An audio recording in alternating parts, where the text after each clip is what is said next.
Toulouse. Et les transports au ralenti, des écoles fermées, les chaleurs inédites coûtent cher à notre économie. Impact non négligeable, oui, d'autant qu'il s'agit déjà de la deuxième vague de chaleur en l'espace d'un mois.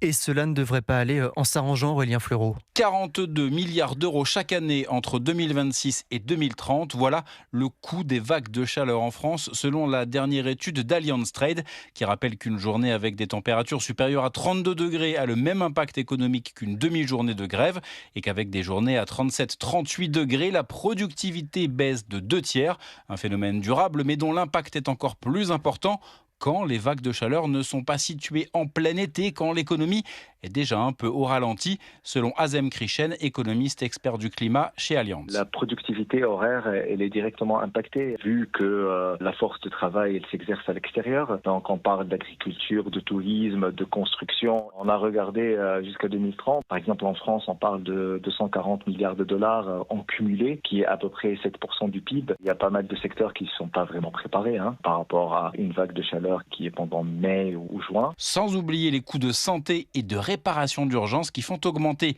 les dépenses publiques et peuvent faire baisser le PIB d'1 demi-point supplémentaire par an. Les précisions d'Aurélien Fleureau du service économie d'Europe 1.